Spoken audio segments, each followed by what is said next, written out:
অভিনন্দন। সংগ্রামী সাথী বন্ধুগণ, আপনারা জানেন বিগত সময় থেকে আমরা রাজপথে ছিলাম। বাংলাদেশের টেকনাফ থেকে তেতুলিয়া, রূপসা থেকে পাতুরিয়া, যে কোনো সময় বাংলাদেশ জাতীয়তাবাদীর ক্রান্তির লগ্নে পড়েছিল। সর্বোচ্চ ভূমিকা রেখেছিল বাংলাদেশ জাতীয়তাবাদী ছাত্রদল। আজকের এই ছাত্র সমাবেশে আমি বলতে চাই, আমরা অনেক দিন থেকে একটি বিচ্ছিন্ন হয়ে রাজনীতি করতেছি। আমি পুরানো দিন মাঝে দৃষ্টি আকর্ষণ করব, আপনি একটি পাঠ্যক্রম উপর সুষ্ঠু সাংগঠনিক ব্যবস্থা করে দিন, যাদের নেতৃত্বে পাঠ্যক্রম উপজেলা ছাত্র দল একত্রিত হয়ে রাজপথে কাজ করতে পারবে ইনশাআল্লাহ।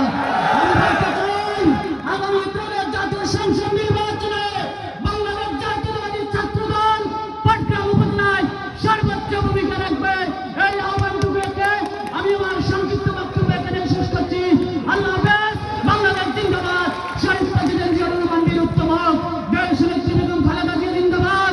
আগামী রাষ্ট্রনায়ক জনাব তারেক রহমান জিন্দাবাদ। উত্তরবঙ্গের লৌহ মানব, আমাদের সাংগঠনিক অভিভাবক অধ্যক্ষ ফজলে বিদ্যুৎ ভাই জিন্দাবাদ। আমাদের দুঃসময়ের বন্ধু পাটনা মহাজীবনদার জননন্দিত জননেতা, আজকের অনুষ্ঠানের সম্মানিত প্রধান অতিথি আলাদ ব্যারিস্টার হাসান রাজীব প্রধান জিন্দাবাদ।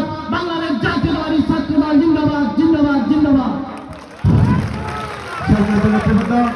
এই পর্যায়ে